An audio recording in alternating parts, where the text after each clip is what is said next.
Hi friends, చదువులో ఉన్న మర్మమెల్ల తెలియనట్లు చదువుకొనుట కొరకే గాని జ్ఞానముండు చదువులోన అని చెప్పిన పెద్దలకు శిరస్సు వంచి నమస్కరించారు. విద్యాలయాల్లో అది పాఠశాల కానివ్వండి, కళాశాల కానివ్వండి, బాగా చదవండి అనే చెప్తారు. కానీ ఎలా చదవాలో మాత్రం చెప్పరు. అంటే బహుశా మీరే స్వయంగా నిర్ణయించుకుంటారులేమని కావచ్చు.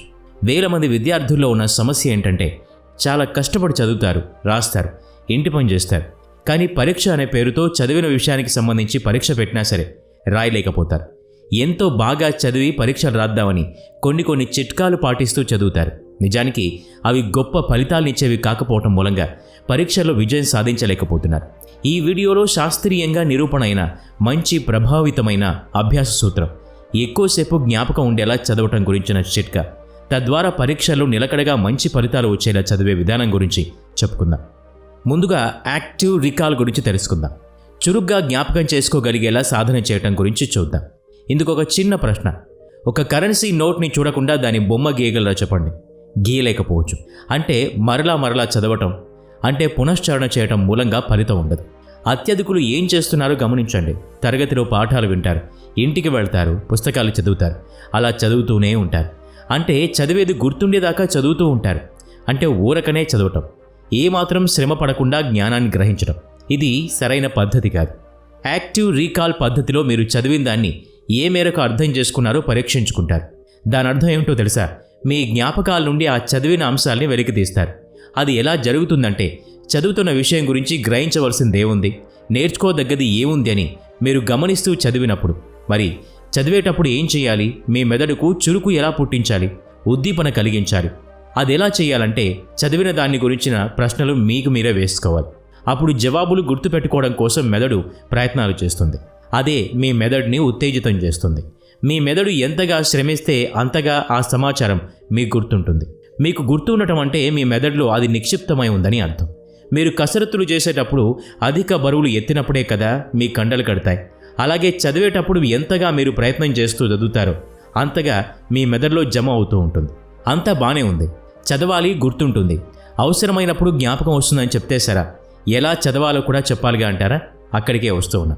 చదివింది బాగా గుర్తుండటానికి మీరేం చేస్తారంటే, చదివిన తర్వాత పుస్తకం మూసేయండి.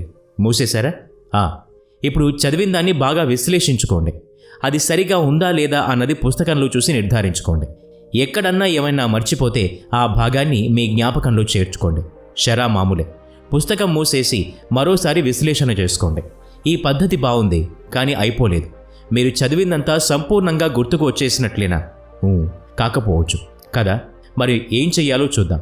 మళ్ళీ పుస్తకం చూస్తే కొత్తగా ఏముండదు కదా. అప్పటికే చదివేశారు.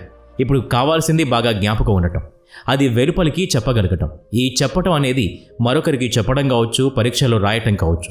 సరే, ఇంతకీ జ్ఞాపకంగా ఉండటం కోసం చేయాల్సిన కృత్యం ఏమిటంటే, చదివిన దాన్ని రాయండి, మరొకరికి వివరించి చెప్పండి, బొమ్మలుగా గీయండి.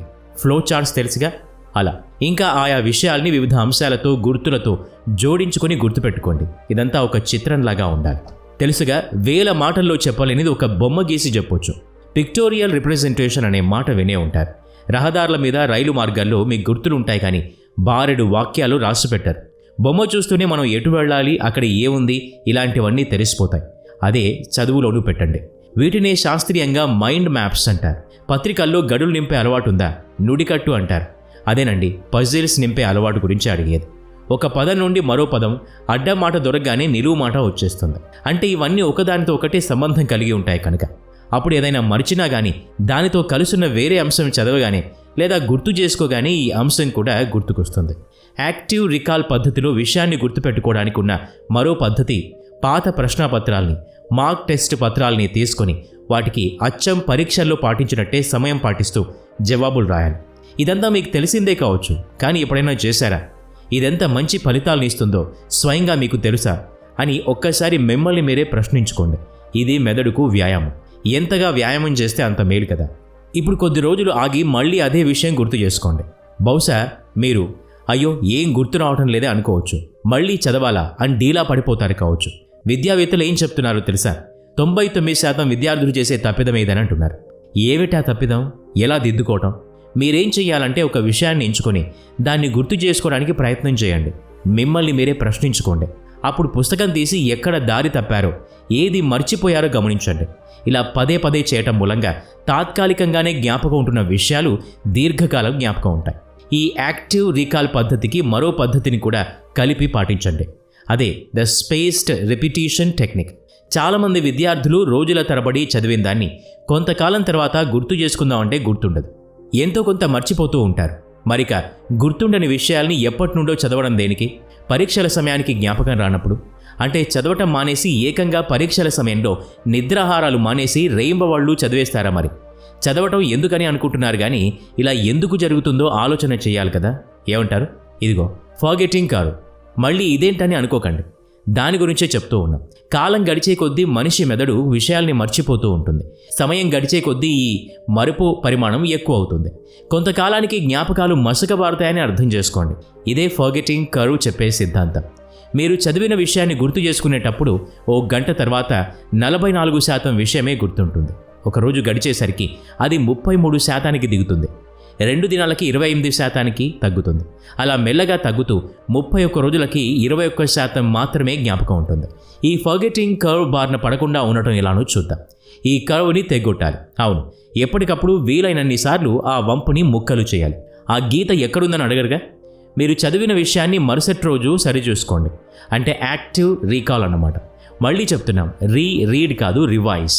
అంటే పునః పరిశీలించుకోవటం, పునశ్చరణ కాదు. 3 రోజుల తర్వాత మళ్ళీ పునః పరీక్షించుకోండి. అలా ఓ 2 వారాలకి, ఓ నెలకి, ఇంకా కొంతకాలం తర్వాత ప్రతిసారి ఆ దూరాన్ని, అంటే రివిజన్ చేసే దూరాన్ని పెంచుకుంటూ వెళ్ళండి. అందుకే స్పేస్డ్ రిపిటీషన్ అని అన్నారు. ఇంతకీ సంగతి ఏమంటే, మీరు ఎన్నిసార్లు చురుగ్గా జ్ఞాపకం చేసుకుంటారు, అంటే యాక్టివ్ రీకాల్ చేస్తూ ఉంటారు, ఎంతెంత సమయ విలంబనతో గుర్తు చేసుకుంటూ ఉంటారు, అంటే స్పేస్ ఇచ్చి చేస్తూ ఉంటారు, అంతగా ఆ చదివిన అంశం మెదడులో గుర్తుండిపోతుంది. స్పేస్డ్ రిపిటీషన్తో మీరు సాధించేదేంటో గమనించారా? యాక్టివ్ రీకాల్ చేయమని చెప్తూ ఉన్నారు. స్పేస్ ఇచ్చి రివైజ్ చేయమంటున్నారు. మరి అంత స్పేస్ ఇస్తే మెదడు మర్చిపోతుందని అంటున్నారు. ఏమిటిదంతా అనుకోవద్దు, చెప్పింది మళ్ళీ వినండి. మనం ఫర్గెటింగ్ కర్వ్ని తెగొడదాం అనుకున్నాక, మరి అందుకు ఏం చేయాలంటే, కాలం గడిచే కొద్దీ మరిచిపోయే లక్షణాన్ని మధ్యలో ఆటంకపరచాలి. అనగా స్పేస్ రిపిటీషన్ చేయాలి. అనగా ఆ సమయంలో యాక్టివ్ రీకాల్ చేయాలి. ఇదే మనం చెప్పుకుంటున్న ఉపాయం. ఇంతకాలం గడిచాక రీకాల్ చేసుకోవడానికి మీ బుర్రకి బాగా పదును పెట్టాల్సి వస్తుంది. ఎందుకంటే మీరు మళ్ళీ చదవటం లేదు, గుర్తు చేసుకుంటున్నారు. ఆ గుర్తు చేసుకునే ప్రక్రియలో యాక్టివ్ రీకాల్ చేస్తూ ఉన్నారు. ఇంత బ్రెయిన్ స్ట్రోమింగ్ చేసిన తర్వాత ఆయా విషయాలు మెదడులో అచ్చుపడిపోతాయి. అప్పుడు స్పేస్డ్ రిపిటీషన్ ఎంతో కాలం తర్వాత కానీ చేయాల్సిన అవసరం రాదు. అంటే మరలా చదవకుండానే ఎక్కువ కాలం గడిచినా కూడా చదివింది మీకు గుర్తుంటుంది. అంతగా మీరు మీ మెదడుకి వ్యాయామం నేర్పారు. మరి మంచి విషయమే కదా. ఇక ఏ పోటీ పరీక్షలు రాయండి, ఏ ప్రవేశ పరీక్షలు రాయండి, ఈ చిట్కాలు పాటిస్తూ చదివారా, ఇక మీరు చాలా కాలం పాటు చదివిన విషయాల్ని గుర్తుపెట్టుకోగలుగుతారు. ఆ సమయాన్ని కొత్త సంగతులు అధ్యయనం చేయడానికి వినియోగించుకోవచ్చు. దాంతో మీ వద్ద బోలెడు సమాచారం ఉంటుంది, అది జ్ఞాపకం ఉంటుంది. మీరే చేసి చూడండి. అసలు ఇంతకీ మీరు చదివే విధానం ఏంటో మాకు కూడా చెప్పండి. మన స్నేహితులకు ఉపయోగపడే అంశాలు ఉంటాయి కదా, వాళ్ళకి మేలు కలుగుతుంది. పునశ్చరణను ఇష్టపడతారా? ప్రధాన అంశాలని గుర్తుపెట్టుకుంటూ చదువుతారా? విషయ సారాంశం తెలుసుకుంటూ కొత్తవి చదువుతూ వెళ్తారా? యాక్టివ్ రీకాల్ చేస్తారా? స్పేస్డ్ రిపిటీషన్ పాటిస్తారా? మీకేది వీలు, ఏది మేలు చెప్పండి మాకు. అన్నట్టు ఇదంతా మీ మిత్రులకు కూడా చెప్పండి. వారిని ప్రయత్నం చేయమని చెప్పండి. పంచుకుంటే పెరుగుతుంది అంటారు. యాక్టివ్ రీకాల్లో అది భాగమే కదా. ఈ వీడియో నచ్చినట్లయితే లైక్ చేయండి, షేర్ చేయండి. ఇలాంటి మరిన్ని వీడియోస్ కోసం ఈ ఛానల్కి సబ్స్క్రైబ్ చేసుకొని బెల్ ఐకాన్ మీద క్లిక్ చేయండి. నెక్స్ట్ వీడియోలో మళ్ళీ కలుద్దాం. Thanks for watching.